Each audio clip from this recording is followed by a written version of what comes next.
ఆయన అన్న హాయ్. ఇప్పుడు డిప్యూటీ సీఎం పవన్ కళ్యాణ్ గారు పరిపాలన ఎలా అనిపిస్తుంది మీకు ఏపీలో?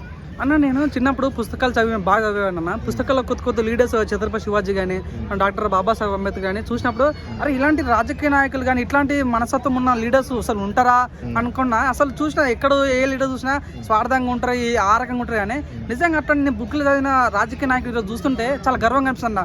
ఈ జనరేషన్లో పవన్ కళ్యాణ్తో పాటు ఉండడం చాలా హ్యాపీ ఫీల్ అవుతున్నా. నిజంగా ఇట్లాంటి వ్యక్తులు నిజంగా మళ్ళీ రారా నిజంగా. సో నేను ఆయన సినిమా చూసి నేను తనకు ఫ్యాన్ అవ్వలేదు, తన మానత్వానికి ఫ్యాన్ అయినా. ఎప్పుడో తన రాజకీయాలు రాకముందే ఒక ఊరికి బోర్ వేయించాడు అన్న. అంటే తనకు ఎటువంటి చెడు ఆలోచన కానీ ఏదో నాకు కావాలని ఎప్పుడు కోరికలేడు. ఫ్యాన్స్ కోరాడు కాబట్టి తను నిజంగా ఆ రకంగా పార్టీలకు వచ్చాడు తప్ప కానీ తనకు పార్టీ పెట్టాలని సీఎం ఆచరణ లేదు. తను ఇచ్చిన ఒకటి ఏంటంటే సహాయం చేయాలి. అదొక్కటేదన్న తను చేసే సహాయమే ఇది తన అంత సక్సెస్ఫుల్ నిలబెట్టిందన్న. ఈరోజు ఒక వీడియో చూశాను, నిజంగా ఏదో ఊర్లోకి వెళ్ళి నడుచుకుంటూ వెళ్తుంటే అంత పెద్ద లీడర్ అయి ఉండి అంత పెద్ద కానీ వెళ్తుంటే గిరిజన ప్రాంతాలకు అసలు గిరిజనుల ఓట్లు కావాలనుకుని వాళ్ళ దూరం పెట్టే రాజకీయ నాయకులు ఉన్న ఈ రోజులలో గిరిజనుల దగ్గరకు వెళ్ళి నిజంగా కార్ ఆపి వాళ్ళ దగ్గరికి నడుచుకుని అవుతుంటే వాళ్ళు ఆనందపడుతుంటే నిజంగా ఒక దేవుడు దిగొచ్చినట్టు నిజంగా ఒక దేవుడు దిగొచ్చి ఎట్లయితే ఆనందపడతారో వాళ్ళు చూస్తుంటే వాళ్ళ ఫ్యాన్స్ కానీ నిజంగా ప్రజలు కానీ చాలా ఆనందంగా అనిపించారు. చూసిన ప్రతి ఒక్కటి ఎంత పవన్ కళ్యాణ్ హేటర్ అయినా సరే కానీ ఆ వీడియో చూసిన తర్వాత పవన్ కళ్యాణ్ సలాం కొట్టాలన్న. అంటే నిజంగా ఆయన గొప్పతనం అలాంటిదన్న. సో తిట్టినా సరే కొట్టినా సరే ఎంతో ఎవరైనా సరే కానీ ప్రేమించే గుణం ఉన్న వ్యక్తిత్వం. నిజంగా రాజకీయం అంటే ఏంటన్నా ఏదో డబ్బులు సంపాదించుకు వస్తారన్న. ఇంతకుముందు ఒక అన్న మీరు చెప్పారు రాజకీయాలు అంటే ఏందో డబ్బులు సంపాదించుకుని రారు, డబ్బులు సంపాదించుకుని వచ్చేది. చాలా మంది అనేది ఏంటంటే బ్రదర్, పవన్ కళ్యాణ్ అనే వ్యక్తి డబ్బులు సంపాదించడానికి రాజకీయాల్లోకి వెళ్ళాడు అని చాలా మంది అంటున్నారు. అది నిజమంటారా అన్న? చెప్తున్నా, రాజకీయాలు ఒక 1 డే సాలరీ, ఎమ్మెల్యే సాలరీ ఎంత 1 lakh రూపీస్. పవన్ కళ్యాణ్ నిల్చొని ఒక చిన్న ప్రమోషన్ చేసినా కోట్ల రూపాయలు వస్తాయి. 1 డే కూర్చున్న ప్రమోషన్, నిల్చున్న ప్రమోషన్, జస్ట్ నడిచిన ప్రమోషన్ అన్న. లక్షల అమౌంట్ సంపాదించే వ్యక్తి తన స్టాండ్ అమ్ము, తన బడ్జెట్ కోట్లలో ఉంటుంది అన్న. నేను అన్నా కదన్న, స్టేట్ బడ్జెట్ అన్నది.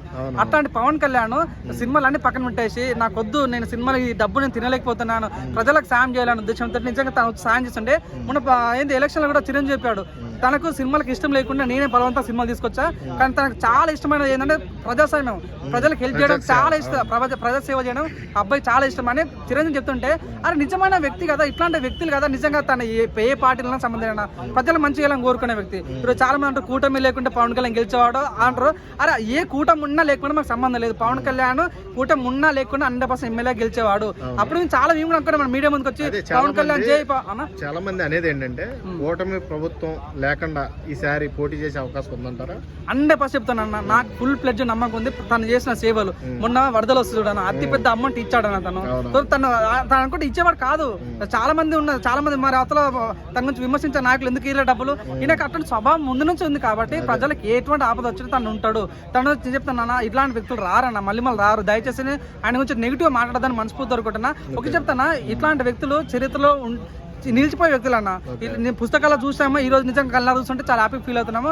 చాలా గొప్ప వ్యక్తి. ఇలాంటి వ్యక్తులు నిజంగా చెప్తాను, ఇంకా ఒక 20 సంవత్సరాలు ఇటువంటి వ్యక్తి కంటిన్యూ అయితే మాత్రం దేశం మరోలో ఉంటుంది. 100% లీడ్ ఇండియా 2020 అన్నారు కదా, అది కాలేకపోయింది. కానీ ఇలాంటి వ్యక్తులు రాజకీయాలు ఉంటే మాత్రం దేశానికి ఇంకో రకం ఇండియాకి సలాం అనే రోజులు వస్తాయన్న 100%. ఇంకోటి ఏంటంటే ఇప్పుడు కేంద్రంలో ఈయనకి ఏమన్నా ఒక సీట్ ఇచ్చే అవకాశం ఏమైనా కనబడుతుందా? సో నాకు అనిపించింది ఈయన అదే ఎమ్మెల్యే కాదు, సర్పంచ్ కాదు, ఎంపీటీసీ కాదు, ఏం కాకుండా జస్ట్ పోటీ చేశాడు. లాస్ట్ ఓడిపోయినప్పుడు దెబ్బ కొడితే డైరెక్ట్ డిప్యూటీ సీఎం దిగిన. చాలా మంది గేట్ దాకా రానియము, రోజు ఏదేదో మాట్లాడింది, గేటు ముట్టనేయము, అంబటి రాంబాబు ఏదో అన్నారు. సో వాళ్ళనే రానిలేదు అవునాను కాదన్న. అదొక తన స్టాండ్ అలాంటిది. సో నేను అనుకున్నా ఇంత పెద్ద సక్సెస్ వచ్చింది. అసలు ఇప్పుడు మన ఇండియాలో అతి సక్సెస్ఫుల్ పార్టీ ఏదైనా జనసేన పార్టీ. ఎంతమంది పోటీ చేస్తారో అంతమంది గెలిచారు. ఎంపీలు అయినా సరే, ఎమ్మెల్యేలు అయినా సరే. ఇప్పుడు చాలా మంది పోటీ చేస్తారు, 50 పోటీ చేస్తే 10 కూడా గెలవరు. అట్లాంటి పార్టీలు ఉన్న ఈ రోజుల్లో కూడా మొత్తం ఫుల్ ఫ్లెడ్జ్ గెలిచిన పార్టీ ఏదైనా జనసేన పార్టీ. అనుకున్నా ఈ పార్టీనే పార్లమెంట్ నిలబడుతుంది అవునన్నా కాదన్నా. ఈ పార్టీ మెయిన్ పిల్లర్ అని చెప్పొచ్చు. ఈ జనసేన టీడీపీ ఉంటేనే అవునన్నా కాదన్నా కేంద్రంలో ఆ పార్టీ ఉంటుంది. జనసేన వచ్చిన ఓట్ల వల్లే ప్రధానమంత్రి గారు నిలబడ్డారు. అవునవును, ప్రధానమంత్రి ఉన్న కారణం జనసేన చాలా మెయిన్ పిల్లర్. ఈ రోజు నిజంగా జనసేన కొద్ది పక్క జరిగిన దేశంలో రాజకీయ తారుమారైతే నిజంగా అట్లాంటి రాజకీయ ఉన్న వ్యక్తి. అనుకున్నా సెంట్రల్ పోతే బాగుంటుంది, like home minister, central home minister తీసుకుంటే బాగుంటుంది అనుకోగానే. కానీ మా బాధ అంతా అక్కడ పోతే మన ఇక్కడే చూసుకుంటారు. మా లీడర్ మా కోసం వచ్చిన లీడర్ అక్కడ పోతే నాకు అనిపించింది ఎవరో చెప్పినట్టు 100%. మీరు అక్కడ పోతే మీకు దేశం అంటే చాలా పిచ్చి. సో నిజంగా దేశం మీద ఉన్న పిచ్చి ఉన్న వ్యక్తి రాజకీయ నాయకుడు ఎలా ఉంటారో అలా చూస్తున్నాం మన పవన్ కళ్యాణ్. సో ఇప్పుడు సెంట్రల్కి వెళ్తే 100% దేశం మీద పడిపోతాడు. కానీ ఇప్పుడు మనకున్న ప్రాబ్లం ఏంటంటే మన ఆంధ్రప్రదేశ్ రక్షించుకోవాలి. ఈ అంటే రాక్షసుల కూటమి ఉంది కాబట్టి సో వీటిని రక్షించాలంటే 100% పవన్ కళ్యాణ్ నిజమైన దేవుడు కావాలి కాబట్టి పవన్ కళ్యాణ్ పోనీ లేదు వ్యక్తి కావాలంటారు, అలాంటి వ్యక్తి ఉండాలని ప్రత్యేకంగా కోరుకుంటారు కాబట్టి స్టేట్ లో ఉండాలి. ఇంకా 10 సంవత్సరాలు ఉండి తను నిజంగా ఈ లాస్ట్ టైం చంద్రబాబు మాట్లాడారన్న this is my last CM అన్నాడు, దిస్ మై లాస్ట్ ఎలక్షన్స్ అన్నాడు. సో నిజంగా దీన్ని బట్టి ఏమర్థమవుతుంది, ఈసారి చంద్రబాబు ఉన్నాడు, నెక్స్ట్ టైం ఎవరైనా 100% మా వాడే ఉంటాడు పవన్ కళ్యాణ్. వీళ్ళ మాత్రం పవన్ కళ్యాణ్ అని నేను భారత రాజ్యాంగం పట్ల నిజమైన విశ్వాసం ఇది మాట నిలబోతుంది. పవన్ కళ్యాణ్ సీఎం చూడబోతున్నా, ఆ తర్వాత ఉంటా భయ్యా. నేనైతే చాలా హ్యాపీ ఫీల్ అవుతున్నాను.